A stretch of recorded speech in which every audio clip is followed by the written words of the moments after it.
જય સ્વામિનારાયણ. આજના દર્શન. જય ગણપતિ દાદા. જય હનુમાનજી મહારાજ. સ્વામિનારાયણ. જય સ્વામિનારાયણ. જય સ્વામિનારાયણ. મહારાજનો હાર બનાવો છો? મહારાજ હાર બનાવું છું. હા હા. મહારાજ ધરાવવાનું. અને પ્રસાદી બનાવી મહારાજને? હા, મહારાજ મગજની લાડવી બનાવી. હા, સરસ હો. ચંપામાં બહુ સેવા કરે છે. હા, મહારાજ કરાય છે ત્યાં કરજો. હા, મહારાજની ઈચ્છા. હા, તમે સંપામાં પછી ઓલા હા હા હા, બધાય તમે બધાય બહુ સેવા કરો છો. સંપામાની સેવા અખંડ છે. આઈ નાઈન હોય આખો દિવસ. ના ના, બધા બહેનોની સેવા બહુ સરસ છે. વાલજીભાઈ ઘરના હતા. હા, પછી રમેશભાઈ ઘરના હતા. એ નમુ ઓલા વિજ્ઞાન હતા. સારું સારું, જેટલી સેવા થાય એટલી સારું. હા, જેટલી મહારાજ કરાવે એટલી કરવાની છે સેવા. જય સ્વામિનારાયણ. જય સ્વામિનારાયણ. આ છે મહારાજ શરીર સારું રાખે સારું કરે. હા આટલા શરીર સારું રાખે છે. મહારાજની સેવા કરવા મહારાજ શરીર સારું રાખે છે. હા. ઉંમર એને કરવા થાય કે 82 વર્ષ છે અમારા. 82 વર્ષે આટલી સેવા થાય સારું ન કહેવાય. હા, સારું સારું. હા, 50 હું કીધું 3:30 ઉઠી જાય. હા હા. 3:30 ઉઠીને નાઈ ધોઈ પૂજા કરી પાછા હાથ બધું સાફ કરીને આરતી કરી મનભાઈ પગ પૂજા કરી દે. પછી પ્રસાદી બનાવી એમ ને? હા, પછી પ્રસાદ બનાવ્યો. Good morning Gulabbhai. જય સ્વામિનારાયણ. Good morning. જય સ્વામિનારાયણ. જય સિયારામ. જય શ્રી કૃષ્ણ.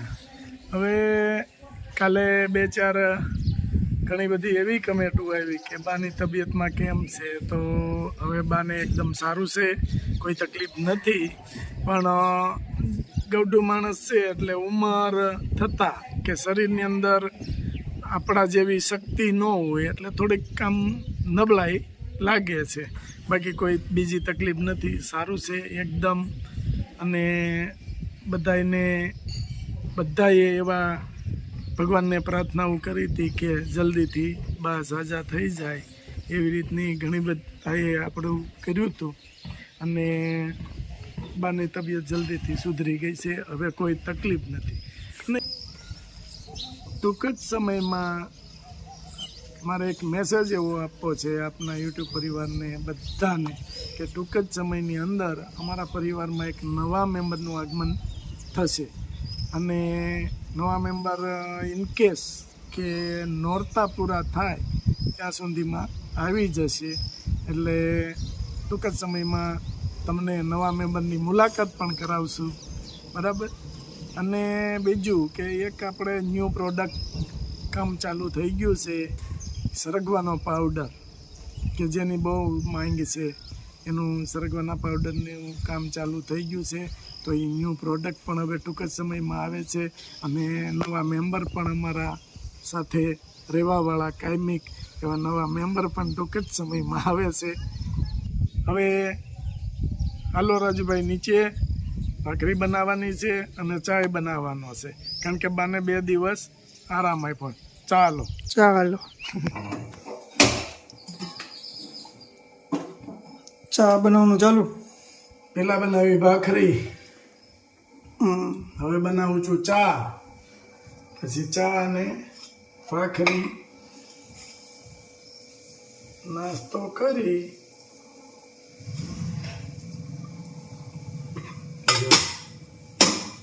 મસ્ત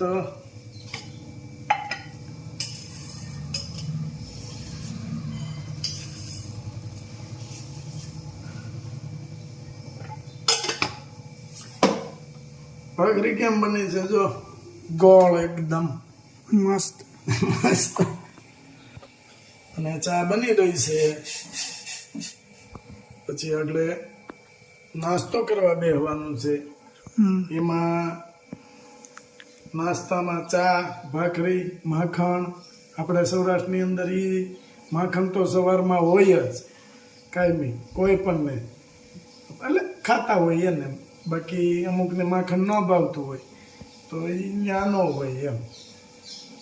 બાકી નવરાત્રિની તૈયારી ધડામાર ચાલુ છે. અને ત્યાર આપણે કરવાનું છે માતાજીનો માંડવો ને બધું કમ્પ્લેટ. તો એ કામે તડામાર ચાલ્યો છે. તો બધાને નવરાત્રિની શુભકામના અને જય માતાજી. અને જોરદાર રીતે અમારે તો મંડળ મોટું એટલે જોરદાર રીતે ધડામાર તૈયારી હોય અત્યારે. પણ જો હવે વરસાદ 9 દિવસ ખમૈયા કરી જાય અને લોકોને રમવા દે તો સારું. અને ખેલૈયાઓને ખાસ મારી વિનંતી, શાંતિથી રમજો, કોઈને નડતરરૂપ ન થાય એ રીતે રમજો અને માતાજીના ગુણગાન ગાજો. જય માતાજી, જય સ્વામિનારાયણ.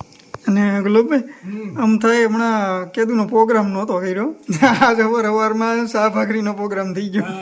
પ્રોગ્રામ નહોતો થયો, હમણાં ટાઈમ નહોતો મળતો એટલે પ્રોગ્રામ નહોતો થયો. તો આજે સવારમાં ચા ભાખરીનો પ્રોગ્રામ થઈ ગયો. નાનકડો એવો પ્રોગ્રામ. સારું હાલ. જય સ્વામિનારાયણ. જય સ્વામિનારાયણ, જય માતાજી. સરગવાના પાન લાવ્યા છે ઈ અત્યારે હુકવવાના છે છાંયે અને એનો પાવડર બનાવવાનો છે. આપણે બધાને બહુ માગ હતી કે સરગવાનો પાવડર બનાવો તમે, એટલે આપણે સરગવાનો પાવડર બનાવવાનો છે. પાનનો એકદમ લીલવણીઓ કૂણા પાન એકદમ. અત્યાર સુધી તો આપણે શું થતું હતું, વરસાદના લીધેથી હુકાતું નહોતું. અને આને તો છાંયો હુકવવો પડે તો જ આપણે ગ્રીન રહે સરગવાનો, નકર તો ઓલું થઈ જાય, બાટ લાગી જાય, ખરાબ થઈ જાય, હુકાઈ નહીં. અને સાંય ન હુકાઈ તો પછી કલર ઓલો થઈ જાય.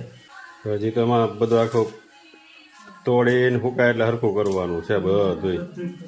બાળની બધી કાઢી લેવાની. હા, અને ઓનલી પર પાન જ રાખવાના. સુપર.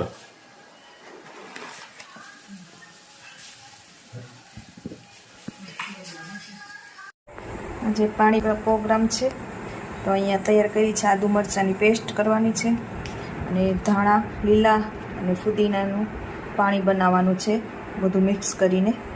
તો ચાલે આપણે તૈયાર કરીએ. આદુ મરચાંની પેસ્ટ તૈયાર થઈ ગઈ છે, આપણે એને પાણીમાં નાખીશું. જો ફુદીનો પીસાઈ ગયો છે, ધાણા અને ફુદીનો બંને મસ્ત લીલો કલર છે, પણ એમાં લીંબુ નાખવું પડે થોડું, નહીંતર કાળો પડી જાય ફુદીનો. મસ્ત ગ્રીન પાણી જો તૈયાર થઈ ગઈ છે. પૂરી થઈ ગઈ છે, તળીને રેડી, અને મસાલો થઈ ગયો છે કમ્પ્લેટ. હવે આપણે ચાલુ કરવાનું છે પાણીપુરીનું. ફુદીનાનું ખાટું પાણી, આંબોળિયાનું ગળું પાણી. કેમ બની પ્રિયા પૂરી? બોલી અગે તો થાય ને. જમાવટ હોય એટલે બોલાય નહીં ને. આમ કરજો ચલો. કા સુપર. હવે બોલાય ઘરે જ બનાવવાની હો, નેચરલ. હા, બહારની ખાવાનું જ નહીં. તળવાની ઘેરે હા, પૂરી લઈ. પૂરી કાચી પૂરી લાવીને ઘરે તળવાની. પ્રિયાગને નથી અડધી અડધી ખાવી પડે, ગુલાબભાઈ ખાઈ જાય કે કા. આમ ઓળી નખાય બેવ. પપ્પા કેમ લાગે પૂરી? અરે હો સરસ છે. હા હા.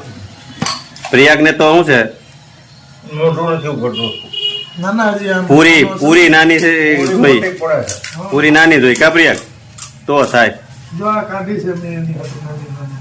હા હા, આપો આપો. જ્યાં ડીશ થઈ ગઈ છે રેડી કમ્પ્લેટ. જો ચાલુ કર. તમને ભાવે પૂરી? ભાવે. થોડી પૂરી ખાઈએ, થોડીક રોટલા ખાઈએ આપણે તો. એવું છે. તે તો પણ પૂરી બહુ ખાધી, બધા ઊભા થઈ ગયા ને તે ચાલુ રાખી. હવે તે ભેળ કરી પૂરીમાંથી. વાહ ભાઈ વાહ. હે,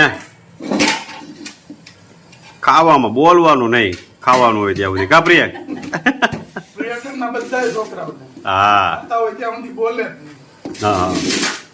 પૂરી દઉં? એ તો તે બનાવી પૂરી, તને તો પૂછવું પડે ને કેમ બની છે. હે, પૂછવું પડે ને.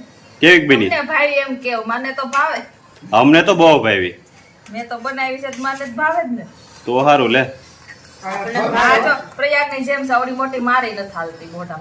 હા હા, નાની નાની પૂરી હતી, આ ખુલે નહીં મોઢું. બે ભાગ કરી નાખવા. પ્રયાગની જેમ છે મારી. આ ફળ ચાલુ થઈ ગયો. પેલા પૂરી પછી ડોડા. મકાઈ બાફેલી. પેલા પૂરી પછી બાફેલ મકાઈ એટલે થર હા ભલા ખાજો બાલા તમ તાર આપણે હજી દઉં થોડીક હવે થોડીક તો લે અરે પણ એમ થાય એને છેલ્લે જ પછી ભેળ ચાલુ કરી દીધી હોતે ભેળ